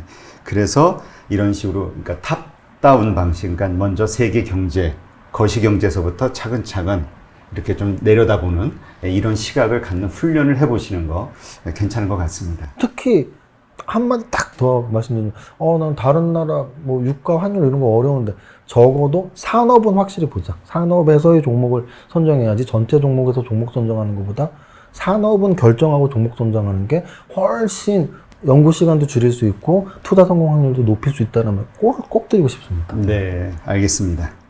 네, 그럼 이번에는 조금 전 시간에도 이야기하셨던 어떤 그 트렌드를 좀 구체적으로 한번 이해를 하는 그런 시간을 한번 가져보죠. 트렌드라는 건 결국 시장이 지금 어떤 거에 반응을 하고 있는가, 대중들이 무엇에 열광하고 있는가, 뭐 이런 거잖아요. 시장의 흐름. 그렇죠. 이거를 읽는 그 중요성이, 그냥 읽는 것이 아주 중요하다고 하는데 왜 그렇게 얘기할 수 있는 건가요? 일단은 이 돈의 흐름이란 말이죠. 그래서 돈이 이렇게 분산돼서 막 흩어져 있는 게 아니고 응집력 있게 움직이는 경향이 분명히 있습니다. 그러면 아까도 말씀드렸지만 주식이라는 건 수요가 많이 몰려서 주가가 올라가는 건데, 그 돈의 흐름을 좀 정확히 캐치를 해야 된다라는 뜻인 거고요. 그 트렌드를 읽기 위해서는 사실은 매일 또는 매주 상승 종목을 보는 게 저는 굉장히 중요하다고 봐요. 왜냐하면 이런 말씀 또 하시는 분들이 있어요. 매일 상승 종목 보면 뭐하냐, 앞으로 올라갈 걸 찾아야지. 매일 상승 종목을 보면 앞으로 올라갈 종목을 찾을 확률이 높아집니다. 그 이유는 이런 거예요. 어떤 하나의 재료에 의해서 움직이는 걸 우리는 테마라고 하거든요. 근데 저는 테마주 매매하면 패가망신해, 이 말도 동의하지 않아요. 왜냐하면 그런 말 많은데. 그런데 그건 이제 테마주를 잘못 오해하신 거죠. 왜냐하면 그래요? 테마라는 게 나쁜 말이 아니잖아요. 우리 뭐 코미디 테마의 영화 뭐 그냥 묶음이란 얘기 묶음. 그러니까 나쁜 뜻으로 이해하지 마시고 묶음. 그럼 예를 들어 삼성전자와 SK 하이닉스 같은 테마죠. 반도체 테마. 필라델피아 반도체 지수에 의해서 같이 움직여요. 반도체 테마. 현대자동차랑 현대모비스 기아차 같은 테마죠. 자동차 테마. 그러니까 테마라는 말을 나쁘게 듣지 마시고 그냥 업종이라고 변환시켜도 돼요. 업종, 테마. 그럼 결국은 트렌디한 테마, 핫한 테마, 돈이 움직인 테마를 찾기 위해선 매일의 또는 매주의 주가 상승률을 보면 이길 수 있다는 거죠. 예를 들면 코로나 이후부터 말씀을 드릴게요. 한 3월, 4월쯤 매일 주가의 움직임을 보신 분들은 시즌이 막 올라가요. 시즌이 왜 올라가지? 진단키트 만드는 회사야. 그것도 정부에서 그 당시 코로나 막 유행할 때 2, 3월에 정부에서 지정을 해준 진단키트 너 정부 승인해 줄게. 4개인가 밖에 없었거든요. 4개인가 5개. 그 중에 유일하게 상장 기업이 시즌이었거든요. 혼자 버프를 받은 거죠. 그러면 매일매일 주식을 분석하거나 또는 적어도 일주일에 한번 상승률을 보는 사람들은 시즌이 올랐어요. 50%가 올랐어요. 이게 왜 올랐지? 진단키트? 그러면 다른 진단키트 만드는 회사들은 아직 안 오른 게 있나? 있어. 그러면 그걸 사면 되잖아요. 이게 하나의 테마인 거예요. 진단키트 테마. 그러면 A라는 진단키트를 만드는 회사가 올라갔을 때 B, C, D도 있는데 이걸 찾아내는 게 트렌드를 읽어낸다라는 뜻으로 말씀을 드리는 거예요. 예를 들어서 미국의 테슬라가 2000셀러가 됐네? 세계적으로 전기차는 끝이 아니라 시작이구나. 맨날 거품이라 그랬거든요. 그러니까 우리나라에서 제약바이오 거품이야 뭐 거품이 하는 것처럼 미국의 애널리스트들, 미국의 가치 투자자들 테슬라 거품이라고 매일 그랬거든요. 그런데 2000셀러가 돼버렸어요. 그러면 우리나라에 접목을 시키면 되잖아요. 야, 테슬라가 전기차 만드는 회사인데 올랐대. 그럼 우리나라에 관련주들이 뭐가 있어? 2차 전지 배터리 만드는 회사들이 우리나라에 3개나 있네. LG화학도 있고, 삼성 SDI도 있고, SK 이노베이션까지 있어. 거기서 또 중소형주에도 우량한 게 많네. 에코프로 BM도 있고, 에코프로도 있고, LNS도 있고, 요즘에 움직인 첨보도 있고. 그럼 이들 종목이 요즘 핫한 전기차 테마구나.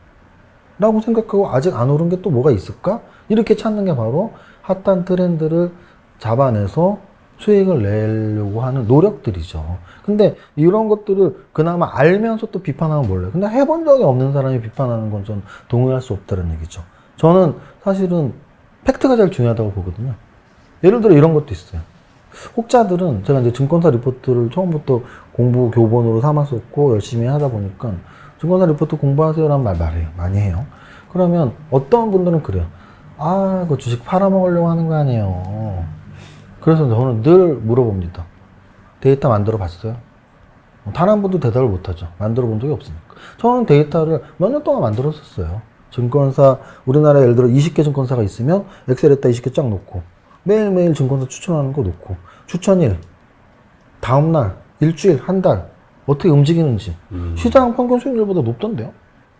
안 만들어 본 사람이 왜 그거 팔아먹으려고 그런다고 말을 해요? 보통 우리가 리포트에 대해서 좀 가지고 있는 그 불신이 뭐냐면 이렇게 매수 추천해놓고 그 증권사에서 팔아버린다. 그렇죠. 네. 그거는 피할 수 있는 방법이 있어요. 뭐냐면 보통 그 증권사에서 매수 추천하고 판다면 아마 매수 창구 분석으로 가능할 겁니다. 그러면 만약에 그런 게 한 번, 두 번 쌓이면 그 증권사 리포트는 제외시키면 돼요. 그리고 또 하나는 사실은 예전엔 그랬죠. 20년 전, 10년 전 이런 금감원의 규제가 약했을 때 작전도 마찬가지예요. 20년 전, 10년 전에는 작전 세력들 정말 많았습니다. 근데 요즘은 조금 의도치 않게 조금만 매매 실수로 주문을 넣어도 전화 올 때가 있어요, 증권사에서. 그래요? 그럼요. 그러면은 예를 들어 뭐 똑같은 가격에 뭐 주문을 몇 번 잘못 넣거나 제일 나쁜 게 통장 매매거든요. 내가 낸 매수에 내가 매도를 하는 건 완전히 불법이에요. 근데 매수 실수를 할 수도 있단 말이에요. 뭐 10,000원에 매수 주문 넣었는데 깜빡하고 또 10,000원에 매도 주문 넣어버리면 그랬을 때 바로 전화 와요, 요즘에. 그리고 작전 세력들 빨리빨리 다 잡힙니다. 요즘에는 같은 IP로 사고팔고도 다 잡히고. 그래서 작전 세력들이 많이 없어졌어요. 증권사 리포트를 쓰는 애널리스트들의 분들에 대한 규제도 마찬가지죠. 예전에는 허술했다면 요즘은 그렇지 않고. 그래서 제가 말씀드리고 싶은 건, 그러니까 증권사 종목을 사라 말아라고 하는 게 아니고, 논쟁을 하고 싶은 게 아니고, 적어도 팩트체크. 그게 궁금하면 한번 해보시든지. 그리고 아까 제가 말씀드렸던 대로, 야, 테마주는 하는 게 아니야. 전기차 테마 한번 묶어놓고 상승률 한번 보세요. 진단키트주를 묶어놓고 상승률을 보세요. 보면은 알잖아요. 다른 애들 떨어지고 있을 때 2배, 3배가 올라갔는데. 카카오 네이버를 묶어놓고 은행주와 한국전력 주가를 비교해 보시라고요. 그러면 왜 사람들이 4차 산업혁명, 4차 산업혁명 하는지 알게 될 거예요. 그런데 그런 거 전혀 비교해 본 적도 없고, 야, 뭐 맨날 오르는 것만 얘기하냐. 나는 그냥 안 오르는 거 이거 살 거야. 확인을 하고 하는 것과, 확인을 하고, 그래, 네 말이 맞다. 카카오는 코로나 저점 대비 3배나 올랐네? LG와 삼성 SDI도 엄청 올랐네? 야, 근데 이런 것들은 안 올랐네? 그걸 확인하고, 그래도 나는 마음이 새가슴이라서 3배 오른 건 못 사겠더라. 그럼 그냥 난 바닥에 있는 거 살게. 여기까지는 괜찮아. 근데 확인도 안 하고, 뭐 그런 걸 말하냐? 이건 주식 투자자로서의 그런 기본 자세는 안 돼 있다라고 보는 거죠. 저는 어떤 얘기를 들으면 사실 팩트체크는 무조건 하거든요. 그래서 아마 이 방송을 보는 분들도 여태까지는 테마 나쁜 거 아니야? 테마가 나쁜 게 아니고 그거를 작전으로 이용했던 사람들이 나쁜 거죠. 그러니까 테마라는 건 하나의 재료로 움직이는 물인데 그거를 연구해서 거기서 수익 낼 수 있는 기회가 굉장히 많거든요. 예를 들면 이런 것도 있어요. 저는 짝짓기 매매라는 말, 그 삼박자 투자법 책에도 써 있는데요. 짝짓기 매매는 2가지가 있습니다. 하나는 방금 말씀드렸던 테마, 하나의 재료에 움직이는 게 짝짓기. 또 하나는 뭐냐면 지분관계로 엮인 거예요. 그럼 지분관계로 엮인 것도 하나의 재료로 움직이는 거니까 넓게 보면 테마예요. 그럼 오늘 기준으로 오늘 아침에 장 딱 시작했을 때 LG그룹이 오늘 잘 움직이네? 라는 거를 체크를 딱 하신 분들은 아마 좋은 결과가 종가까지 나왔을 거예요. 왜냐? 오늘 참 희한한 날이었어요. 왜냐하면 보통은 뭐 2차 전지가 움직이거나 제약바이오가 움직이거나, 근데 오늘은 시가총액 30위 안에서 4% 이상 오른 애들이 LG그룹주밖에 없었습니다. LG그룹을 시가총액 순서로 나열을 하면 오늘 기준으로 5위에 있던 애가 LG화학, 10위가 LG생활건강, 한 17위, 18위가 LG, 바로 그 아래가 LG전자까지. 이 4개만 4%, 5%, 6%. LG, 지주회사 LG는 8% 올랐고요. LG전자는 6% 올랐고, 나머지는 4, 5%. 그러면, 이런 묶음 매매를 아시는 분들은, LG가 좋네. 그럼 이제, 거기서부터 분석을 해야죠. 팩트체크. 결과는 LG가 좋았는데, LG그룹이. 왜 좋았을까를 보면 돼요. 왜 좋았을까? 일단은 저는 그렇게 봅니다. 개인적으로는 당연히 모르지만, 그냥, 어쨌든 구광모 회장이 취임한 이후에 LG가 조금 정돈되고 있는 이 회사들이 정돈되고 있다는 느낌을 되게 받아요. 그러면서 또 하나는 이게 젊은 피잖아요. 사실 우리가 그렇죠. 어떤 분야에서든 젊은 피는 분명히 중요한 거거든요. 근데 요즘 시대가 계속 말씀드리지만 성장주의 시대고 4차 산업혁명의 시대예요. 근데 LG그룹 딱 보니까 LG화학 배터리, LG전자가 계속 제가 강조드리지만 자동차 전장, 그리고 구광모 회장이 원래 LG전자에서 가장 근무를 많이 한 경력이 있어요. 그러니까 LG전자 통이고 일단 그룹 내에서는. 그리고 처음에 취임할 때부터 로봇, AI 이쪽에 굉장히 관심이 많다는 걸 밝혔거든요. 그러니까 LG화학하고 LG전자를 묶어서 딱 생각을 해보면 성장 가능성이 높아진 그룹이다. 거기에 LG생활건강은 소비재에서 시가총액 1위 기업이니까 같이 묶어서 움직이는구나. 되게 앞으로 이 그룹이 좋아질 수도 있겠구나라는 예측까지 할 수 있는 거죠. 주가 상승률 종목들을 이렇게 분석하다 보면 공통점이 나오는 애들이 있고, 이 공통점이 왜 나왔지, 얘네가 왜 같이 움직였지, 이런 결과가 나왔다는 얘기는 이유가 있겠구나. 이유를 분석하다 보면 매매 포인트 또는 투자 아이디어를 잡을 수 있는 거죠. 주식 종목 선정에서 제일 중요한 게 투자 아이디어거든요. 네, 그렇군요. 그래서 이런 그 트렌드를 잘 이해를 해야 그 지금의 적정한 트렌드는 어떤 것인지 오를 그렇죠. 수 있는 그 업종, 이런 것들에 그렇죠. 대해서 좀 이해가 빠를 수 있겠네요. 그렇죠. 네. 근데 여기 그 주식시장의 트렌드는 또 이중적 의미를 가지고 있다라는 표현이 있던데요. 네. 이거는 어떤 말이죠? 일단 트렌드라는 게 이제 영어잖아요. 네. 영어를 보면 첫 번째 뜻, 두 번째 뜻, 본록 이렇게 있잖아요. 아, 여러 가지 의미들이 있죠. 네. 근데 이제 트렌드가 첫 번째 뜻이 그런 유행. 아까 말씀드렸던 뭐 패션에서의 트렌드 유행, 주식시장에서의 유행. 근데 이제 두 번째 뜻이 딱 주식 용어가 있어요. 추세라는 뜻이에요. 아, 그래요? 추세는 트렌드가 추세예요? 네. 그래서 업트렌드, 다운트렌드 뭐 이런 식으로. 그래서 트렌드라는 건 한 방향으로 가고자 하는 힘이거든요. 추세는 한 방향으로 가고자 하는 힘이에요. 그러면 제가 트렌드에 집중하고 트렌드를 잘 파악해야 된다는 건 저도 이중적 의미로 사용을 한 거죠. 핫한 업종, 핫한 종목을 잘 찾자는 의미도 있지만 그 종목 또는 그 산업의 상승 트렌드, 상승 추세냐, 하락 트렌드, 하락 추세냐를 반드시 기억하고 있어야 돼요. 아, 그냥 단지 그냥 요즘 유행한다 하면은 그냥 당연히 상승이라고 생각을 하는데 그게 아닐 수도 있다라는 거네요. 아닐 수도 있고 또 하나는 이제 종목 자체로 이제 이건 약간 기술적 분석, 차트 분석에서 나오는 용어인데요. 저는 그렇게 생각해요. 재무제표 분석에서 가장 중요한 핵심은 제가 종목 선정하는 기준에서 재무상태표보다는 저는 손익계산서, 그리고 손익계산서에서 우리가 보통 수익성이나 성장성 여러 가지 볼 수 있는데 저는 성장성, 그래서 매출액 증가율이나 영업이익 증가율 이런 걸 보거든요. 마찬가지로 재무제표 기본적 분석이 아닌 차트, 기술적 분석 쪽에서는 또 무엇을 중요하게 보느냐 사람마다 다를 거예요. 그럼 저는 차트 분석, 기술적 분석에서는 사실은 추세를 제일 중요하게 보거든요. 어떤 종목을 읽음에 있어서 이평선들이 올라가고 있는 정배열 차트를 상승 추세라고 하고요. 이평선들이 내려가고 있는 역배열 차트를 하락 추세라고 해요.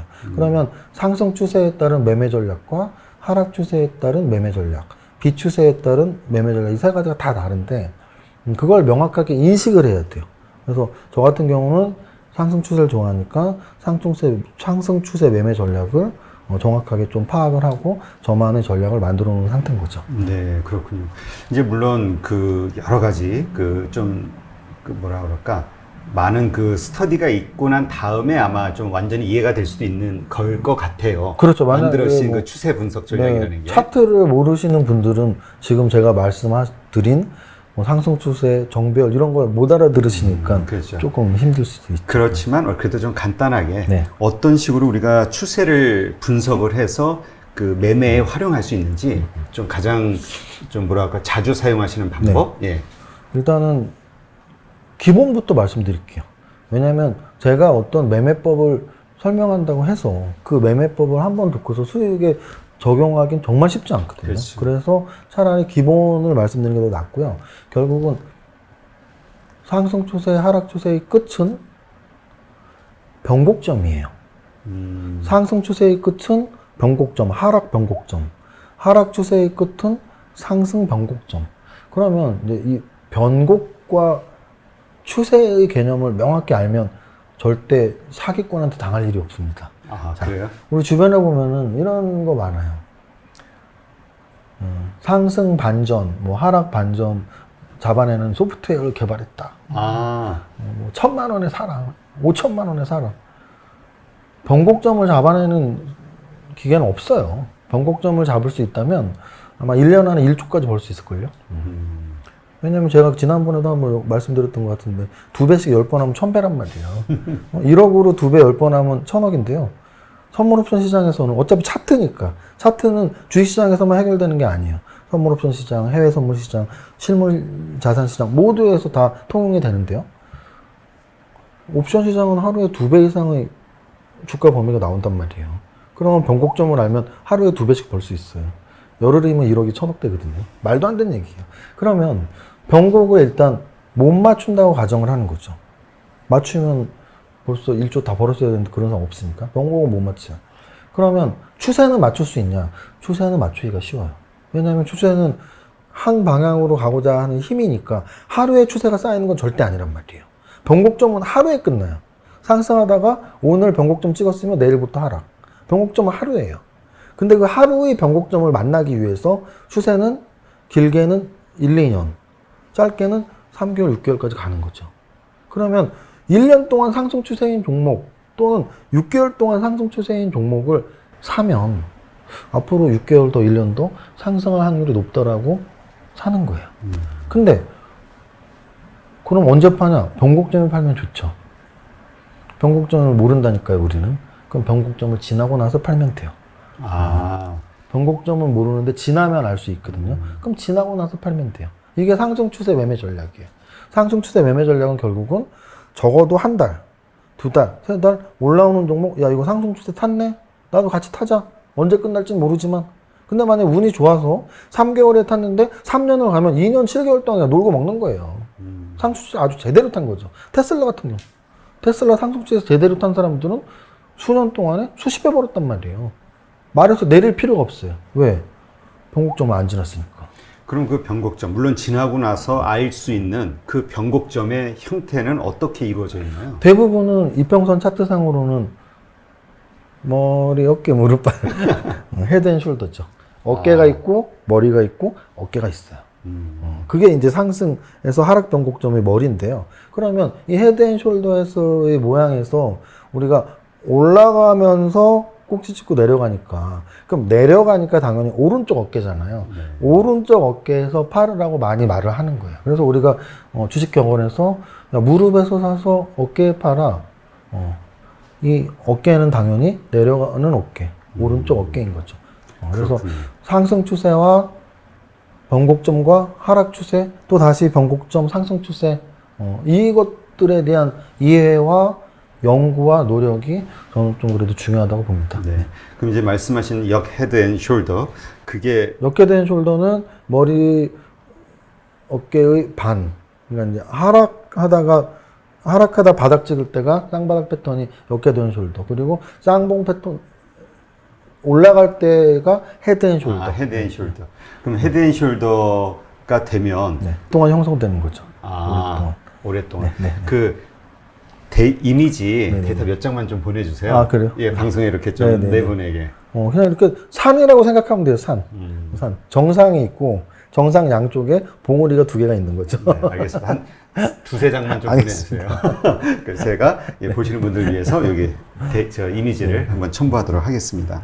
네, 이렇게 해서 이제 오늘도 우리 이정윤 세무사님하고 정말 근데 저는 세무사님하고 이렇게 말씀을 나눌수록 어떤 걸 느끼냐면은 우리가 뭔가 정말 투자를 잘해서 잘 버는 그런 분들이 있죠. 근데 그런 분들은 많은데 우리 이정윤 세무사님은 그거를 이론적으로 설명할 수 있는 정말 탁월한 능력을 가지고 계신 것 같아요. 이건 뭐 애널리스트 같기도 하고, 근데 애널리스트는 돈을 잘 못 벌잖아요. 참 이게 그러니까 실전적 투자하시면서 이론적으로 그 어떤 결과물을 만들어내는 원리를 딱 설명을 하시니까 이게 정말 크게 도움이 되고요. 하여튼 이 방송을 보시는 분들은 이 삼박자 투자법 요 책을 하나 구입을 하셔서 교재로 삼으면서 이 방송을 계속 앞으로도 몇 해 더 나가게 될 예정이니까 한번 올바른 투자법에 대해서 한번 공부하시는 그런 시간들이 되셨으면 좋겠습니다. 네, 오늘도 이렇게 목이 안 좋으신데 그래서 좀 살살 얘기하고 있는데 아주 고생하셨습니다. 오늘 수고하셨습니다. 네, 고맙습니다.